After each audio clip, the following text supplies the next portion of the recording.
Hello guys. So நிறைய பேர் என்கிட்ட வந்து கமெண்ட்டில் கேட்டிருந்தாங்க, எந்த மாதிரி test schedule test batch use பண்ணணும், இந்த மாதிரி வந்து படிக்கணும், இந்த மாதிரியெல்லாம் கேட்டிருக்காங்க. ஸோ நான் எப்படி படிக்கிறேன்னு ஸோ நான் எப்படி படிக்கிறேன்னு சொல்கிற அளவுக்குலாம் பெருசாக ஒன்றும் இல்லை. சிம்பிளாக காலையில் ஒரு 7 o'clock மாதிரி தான் ஸ்டார்ட் பண்ணுவேன். ஸோ 7 to 12:30 வரை. ஸோ 12:30 வரை கன்சிஸ்டன்சியாக படிப்பேனான்னு கேட்டால் வாய்ப்பே இல்லை. ஸோ எழும்புறது, மொபைல் யூஸ் பண்ணுறது, இந்த மாதிரியான ஜஸ்ட் மோட்டிவேஷன் ப்ளஸ் நான் இப்போ தான் ஃப்ரெஷ்ஷாக ஸ்டார்ட் பண்ணியிருக்கேன். அதனால எனக்கு தெரிஞ்சது மாதிரி தான் ஸ்டார்ட் பண்ணி படிக்க ஸ்டார்ட் பண்ணேன். அதுக்கப்புறம் வந்து மதியானத்துக்கு பிறகு வந்து என்ன சொல்கிறது, ஃபுல்லாக நமக்கு படித்தோன்னா ஹெட் பெயின், தென் ஃபுல்லாக அதிலே கன்சிஸ்டன்சியாக இருக்க முடியாது. ஒன் டே ஃபுல்லாக படிக்கணும் அப்படின்னு ஆஸ் அ ஃப்ரெஷ்ஷராக நான் சொல்கிறேன். ஸோ போக போக மேபி அது மாறலாம். அதுக்கு நான் என்ன பண்ணுவேன்னா, எக்ஸ்ட்ரா கரிக்குலராக ஏதாவது ஒரு ஒர்க் வச்சுருப்பேன். ஸோ எனக்கு வந்து இந்த ஆரி போடுறது, இந்த மாதிரிப்பட்ட விஷயம் பிடிக்கும். ஸோ நான் அதில் வந்து ஏதாவது ஒரு சின்ன ஒர்க் எடுத்து பண்ணிகிட்ருப்பேன்.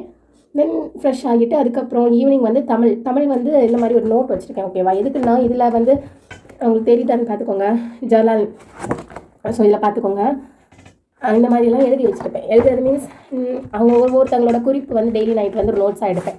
அப்போ இது வந்து ரிவைஸ் பண்ணுறதுக்கும் படிக்கிறதுக்கும் ஈஸியாக இருக்கும். ப்ளஸ் வந்து நான் நோட்ஸ் எந்த மாதிரி எடுப்பேன் அந்த மாதிரி கேட்டிருந்தீங்க. ஸோ நோட்ஸ்னால் இப்போது இது வந்து சோஷியல் சயின்ஸ் 8th புக் இருக்குன்னா ஃபஸ்ட் இந்த புக்கை வந்து ஒரு கிளான்ஸ் நான் படிப்பேன். ஓகேவா, ஃபுல்லாலாம் இல்லை. இப்போ ஜுடிஷியரி ஒரு லெசன் எடுத்துருக்கேன்னா இந்த ஜுடிஷியரி லெசனை வந்து ஒரு கிளான்ஸ் படிச்சுட்டு முக்கியமான பாயிண்ட்ஸ் வந்து நான் மார்க் பண்ணுவேன்.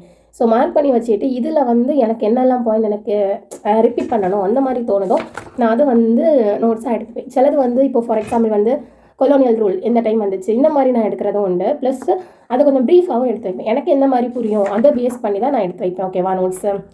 அதுக்கப்புறம் வந்து test batch. So test batch வந்து ஆஸ் அ ஃப்ரெஷராக நம்ம இப்போவே டெஸ்ட்டு பேட்ச்ல எல்லாம் இன்வால்வ் ஆகணும்னு எனக்கு அது வந்து ரொம்ப இது இல்லை.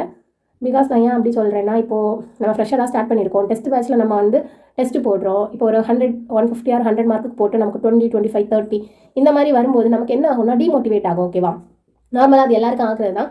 ஸோ டிமோட்டிவேட் ஆனோடனே ஐயோ நம்மளால் எடுக்க முடியுமா, நம்மளால் படிக்க முடியும், நெக்ஸ்ட் டே அது படிக்கணும்னு சொல்லும்போது வேண்டாம், அந்த மாதிரி ஒரு தாட் வரும். ஸோ அதனால இப்போதைக்கு டெஸ்ட் பேட்ச் அவாய்ட் பண்ணிக்கோங்க. ஒரு 5 months தாண்டின பிறகு நீங்கள் போடும்போது டெய்லி ஒரு டெஸ்ட் பேட்ச் நம்ம கரெக்டாக ஃபாலோ பண்ணும்போது கண்டிப்பாக வந்து இது இருக்கும். நான் டெஸ்ட் பேட்ச் வந்து நான் கண்டிப்பாக அப்லோட் பண்ணலாம். தென் வந்து நோட்ஸ் எடுக்கிறது இதை பற்றி சொல்லியாச்சு. அப்புறம் ஸ்கூல் புக்ஸ், முக்கியமாக வந்து ஸ்கூல் புக்ஸ் படிக்கணும். ப்ளஸ் வந்து ஸ்கூல் புக்ஸு, பாலிட்டிக்ஸ் எல்லாம் ஜிஎஸ் வந்து ரொம்ப ஃபோக்கஸ் பண்ணுறது கேட்குறீங்க.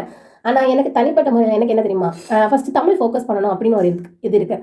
ஏன்னா ஜிஎஸ்ல இருந்தாலும் சரி எல்லாத்துலேயுமே மேக்ஸிமம் அவங்க தமிழில் தான் கேட்குறாங்க. ஓகேவா, தமிழ் மீன்ஸ் இப்போ போன வாட்டி Group 4ல் திருக்குறள் மட்டுமே எவ்வளோ வந்துச்சுன்னா ஒரு 31 questions ஃப்ரம் திருக்குறள் மட்டும் வந்துச்சு. ஸோ நான் இந்த மாதிரி ஒரு திருக்குறள் கையேடு வச்சிருக்கேன். இதில் வந்து என்ன பண்ணலாம், மொத்தம் 133 அதிகாரங்களும் இருக்குது. அப்போ இதில் வந்து டெய்லி ஒரு 10 குறள் வச்சு இல்லை 5 குறள் வச்சு நம்ம ரீட் பண்ணி அதோட மீனிங் தெரிஞ்சிருந்தோம்னா கண்டிப்பாக அந்த 31 கொஸ்டின் வந்து நம்மளால் அட்டன் பண்ண முடியும். அது மட்டும் இல்லை, இலக்கணம், சொல்லகராதி இந்த மாதிரி நிறைய இருக்குது. ப்ளஸ் வந்து இந்த நோட்டில் நான் எழுதியிருக்கேன் இல்லை, இந்த மாதிரிப்பட்ட விஷயங்களும் இருக்குது. ஸோ இதெல்லாம் ஃபோக்கஸ் பண்ணிவிட்டு பாலிட்டிக்ஸ் வந்து ஃபோக்கஸ் பண்ணுறது பெஸ்ட்டுன்னு தோணும். அதுக்கப்புறம் வந்து நான் ஷார்ட்ஸில் கொஞ்சம் நிறைய அப்லோட் பண்ணியிருக்கேன். பிரசிடென்ட், வைஸ் பிரசிடென்ட், கவர்னர், அதுக்கப்புறம் நம்மளோட இப்போ ஒவ்வொரு மந்தில் நிறைய இம்பார்ட்டன்ட் டேஸ் எல்லாம் இருக்கும். ஸோ இதெல்லாம் நிறைய நம்ம வந்து என்ன பண்ணுவோம், நெக்லெக்ட் பண்ணுவோம். ஸோ இந்த மாதிரி பட்டதை வந்து ரொம்ப ஃபோக்கஸ் பண்ணி படிக்கலாம் அப்படின்னு உள்ள ஒரு இது வந்து எனக்கு உண்டு. அதுக்கப்புறம் வந்து ஸோ அதான் நேற்று போன வீடியோ நம்ம சொன்னேன், இந்த மாதிரி ஒரு வீடியோ வச்சு நான் ஷார்ட்ஸில் அப்லோட் யூஸ் பண்ணுறேன் அப்படின்னு. ஸோ இதில் வந்து நான் முக்கியமான இதுக்கு முன்னாடி கேட்ட கொஸ்டின்ஸ் அதை பேஸ் பண்ணியும் என்னெல்லாம் வர சான்ஸ் இருக்குது. ஸோ அதை பேஸ் பண்ணி ஷார்ட் அண்ட் சிம்பிளான நோட்ஸை நான் வந்து ஷார்ட்ஸில் அப்லோட் பண்ணுறேன். ஸோ மறக்காம என்னோட சேனல் சப்ஸ்கிரைப் பண்ணி வச்சுருவங்களுக்கு அது வந்து உங்களுக்கு தெரியும். ஸோ இன்னும் நீங்கள் சப்ஸ்கிரைப் பண்ணி வைக்கலன்னா கண்டிப்பாக சப்ஸ்கிரைப் பண்ணி வைங்க. ஸோ அப்கமிங் நிறைய வீடியோஸ் வந்து டிஎன்பிஎஸ்சி ரிலேட்டடாக போடுவேன், ஷார்ட்கட்ஸ் ப்ளஸ் எல்லாமே போடுவேன்.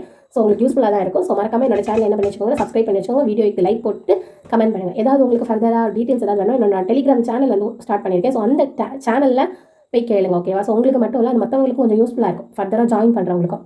ஏன்னா நிறைய பேர் எனக்கு மெயில் பண்ணியிருந்தீங்க. ஸோ மெயில் ஓகே தான், ஆனால் எல்லாருக்கும் தனித்தனியாக சென்ட் பண்ணுறத வரைக்கும் ஒரு சேனல் ஸ்டார்ட் பண்ணிங்க. ஸோ அதை நீங்கள் கேட்டிங்கன்னா கண்டிப்பாக நோட்ஸ் வந்ததில் ஷேர் பண்ணுறேன். ஸோ மறக்காம இந்த வீடியோக்கு லைக் பண்ணிவிட்டு என்னோட சேனலை சப்ஸ்கிரைப் பண்ணி வச்சுக்கோங்க. தேங்க்யூ.